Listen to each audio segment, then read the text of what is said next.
आज सकाळ आपण सबुठ बड़ खबर तेरे आमर मुख्यमंत्री मोहन चरण माझी बड़ घोषणा कर तो भारत भली एक कृषि प्रधान देश में चाषी मानी अनेक योजना कार्यकारी चाष करने आर्थिक समस्यार सामना करने को पड़ी था चाषी को चाषी मानकर एही कष्ट को देखी राज्य सरकार बड़ घोषणा चाषी ऋण छाड़ घोषणा कर सरकार एथिपाई केतेक निर्दिष्ट मानदंड रखिछन्ति सरकार ए विशेष भाव में राज्यर गरीब चाषी को लाभ देवाकू घोषणा करा जायछि।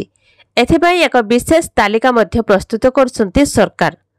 तेबे एई तालिका रे आपण जदि आपणक नाम शामिल करबाकू चाहुछन्ति तेबे ये होछि जानि रखन्तु जे केतेक जरूरी कथा। एहा पूर्व भी एभली घोषणा करथिले सरकार। तेबे प्रशासनिक स्तर रे किछि समस्या जोगु सठिक ढंग रे एहा कार्यकारी होई पारि नथिला। वर्तमान यही सबू भूल संशोधन पर पुणी थरे एभली घोषणा करिसंती सरकार। एई घोषणा मुताबक अधिकरु अधिक 1 लाख टंका ऋण छाड़ करिवे सरकार। एथिपाई चाषी मानक पाखरे 5 एकरु कम जमी रहिथिबा आवश्यक। एई वर्गर क्षुद्र चाषी ही एहार लाभ उठाई पारिबे। एथिपाई आपनकु जमी संबंधी दस्तावेज bank passbook passport size photo I प्रमाण पत्र आदि आवश्यक। राज्य में चाषी मानक पई ऋण छाड़ घोषणा करा जिवो। राज्य में प्रथम थर बीजेपी सरकार गठन करिबा परे एनै बड़ घोषणा करा जायछि।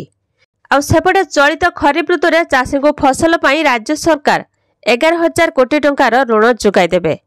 1 लाख टंका पर्यंत फसल उपरे चाषी को कोनोसी सुध देबाको पड़िबो नाही।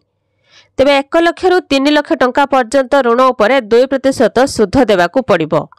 राज्य समवाय पक्षरु समस्त जिलापाल को एने आवश्यक निर्देशनामा जारी होईछि। 2024 खरीफ ऋतु रे चाषी को 11,000 कोटी टंकार फसल ऋण जोगाई देबाको निष्पत्ति निया जायछि। सेपरि 1 लाख रु 3 लाख टंका पर्यंत ऋण उपरे 2% सुध देबे एवं 3 लाख टंकारु अधिक ऋण उपरे व्यावसायिक ऋण भली सुध देबाको पड़िबो।